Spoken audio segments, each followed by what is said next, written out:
ऐसे सब साधु उनके पास कथा सुनने जाते थे। व्यास जी पुजारी बहुत अच्छे संत, हमारे ऊपर इतनी कृपा थी। एक बार हमसे बोले कि रुक जाओ, रुक गए।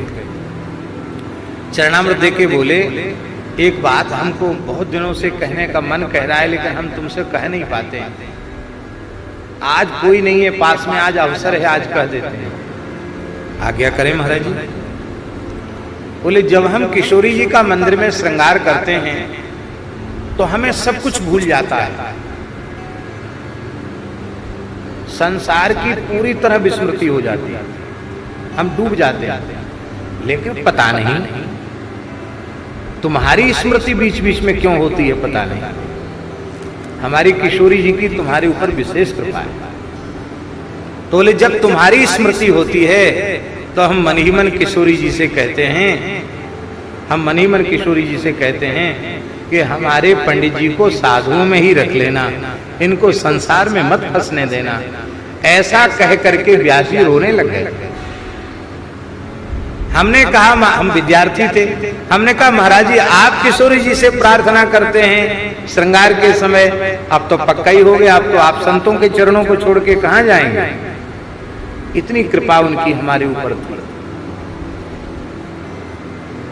यमुना जी में नित्य स्नान करते थे, चाहे जैसी स्थिति हो यमुना जी में 2 बार स्नान करना। कुएं के ही जल का प्रयोग करते थे, नल का पानी नहीं छूते थे।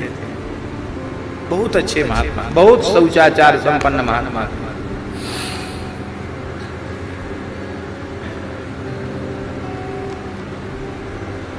चैत्र शुक्ल चतुर्थी को उनका शरीर पूरा हुआ। शाम की आरती हो रही थी मंदिर में, खूब घड़ी घंट बज रहे थे, और उसी समय युगल नाम लेते हुए उन्होंने अपने देह का त्याग किया। श्री सीताराम बोलते हुए आरती हो रही है, श्री सीताराम कह के अंतिम श्वास में।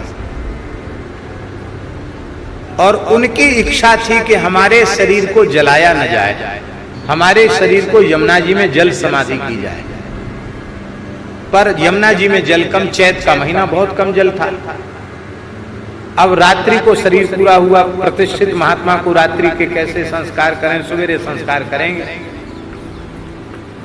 तो सबने निश्चय किया कि ठीक है, वो तो उनकी भावना थी, लेकिन अब जल कम है तो अग्नि संस्कार ही करेंगे। तो लकड़ी कंडा सब जो है यमुना जी के किनारे पहुंच गया। रात्रि को, शाम को यहाँ धर दिया गया, सवेरे जल्दी संस्कार कर देंगे। रात को यमुना जी इतने बेग से आ गई कि लकड़ी कंडा तो सब बहाई ले गई यमुना जी। पीपों का पुल बह गया महाराज जी, पीपा जो पीपों का पुल है वो बह गया।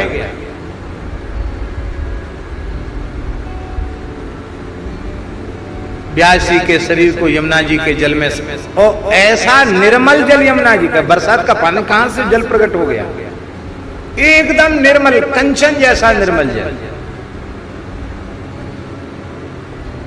व्यास जी के शरीर को हम लोग ले गए, इतने जल में ले गए, रज बांध करके जैसे ही उनके शरीर को यमुना जी के जल में विसर्जित किया, जल समाधि दी। प्रत्यक्ष घटना है ये, कोई ऐसा नहीं संदेह करना कि ये कोई गढ़ी हुई बात है। उनका शरीर जैसे ही भीतर गया है, पता नहीं कहां से कम 1 क्विंटल देशी गुलाब, हरी हरी तुलसी और सुगंधित बेला के फूल, ऐसे सुगंधित ताजे फूल नीचे से निकले, और सबने उन पुष्पों को बहते हुए देखा। इस घटना को देखने वाले कई लोग, तो यमुना जी ने प्रत्यक्ष उनको पुष्पांजलि दी और यमुना जी उनको स्वयं लेने आई। ये दास ने देखी हुई बात, प्रत्यक्षदर्शी है दास। हमारे मन में बड़ी पीड़ा थी। हम यद्यपि खाक चौक में महंत पद पर बैठ गए थे, लेकिन हमको बड़ी पीड़ा थी कि एक महात्मा इतने प्रेम करने वाले हमसे थे, वो चले गए। अब की बार रामनवमी पर हम पंचामृत लेने नहीं जाएंगे, ठाकुर जी का दर्शन करने भी नहीं जाएंगे। तो रामनवमी पर व्यास जी ही हमको एक कुल्हड़ पंचामृत पंजीरी प्रसाद सब देते थे, और माला ठाकुर जी की देते थे, चंदन तुलसी देते थे। अब इतने प्रेम से कौन देगा, इसलिए नहीं जाएंगे, नहीं गए। रामनवमी के दिन मन में बार बार व्यास जी का चिंतन भी बना। रात्रि में स्वप्न में व्यास जी की अनुभूति हुई, स्वप्नानुभूति। क्या हुई कि एक बड़ा दिव्य लोक जैसा है, बहुत प्रकाश निकल रहा है, मणियों से जटित है, बड़ा बड़े दिव्य भवन है, बड़े बड़े पर्दे पड़े हुए हैं, और खूब विशाल काय हनुमान जी, नख सिख मणियों से जटित आभूषण हैं हनुमान जी के, और ऐसी मोटी पूंछ है गुच्छादार हनुमान जी की, और हनुमान जी वहां व्यवस्था करते हुए डोल रहे हैं।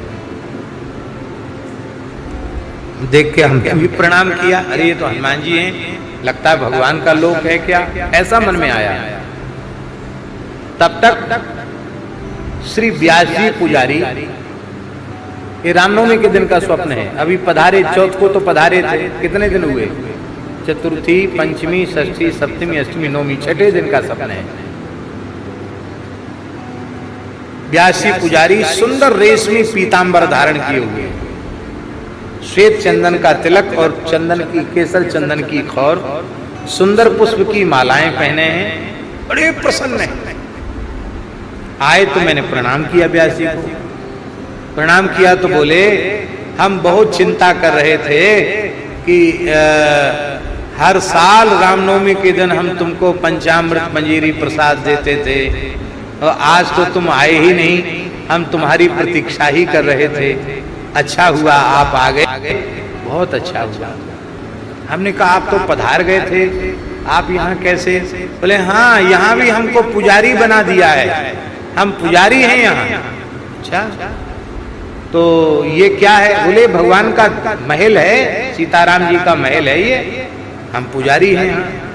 तो हमने कहा कि महाराज जी तो हमको दर्शन हो जाएगा। तो कहती तो हनुमान जी की सारी व्यवस्था है, अभी तो दर्शन नहीं हो सकता। क्यों? बोले आज उत्सव था तो बधाई हुई, सरकार श्रमित हो गए हैं तो सरकार सो रहे हैं, तो राजभोग के बाद सरकार सो रहे हैं, अब सोते से तो जगाया नहीं जाएगा, जब उत्थापन होगा तब वो जगेंगे। तो हमने उनको क्या कहा व्यास जी को कि आप तो बहुत कृपा करते हैं हमारे ऊपर, हमको दर्शन की बड़ी अभिलाषा है, तो पुजारी कृपा कर देना। तो वो पर्दा के कोने से भी दर्शन करा देते, धीरे से यहाँ से झांक के देख लो, इस खिड़की से देख लो, भगवान दिखाई पड़ जाएंगे। पुजारी की कृपा हो जाए तो वो चोरी छिपे वाला दर्शन भी करा देते हैं, यद्यपि ये करना नहीं चाहिए। अनवसर का दर्शन शास्त्र वर्जित है, ये तो बाद में हमको पढ़ने को मिला। तो हमने कहा आपकी कृपा हो जाए तो हमको किनारे से दर्शन हो जाए।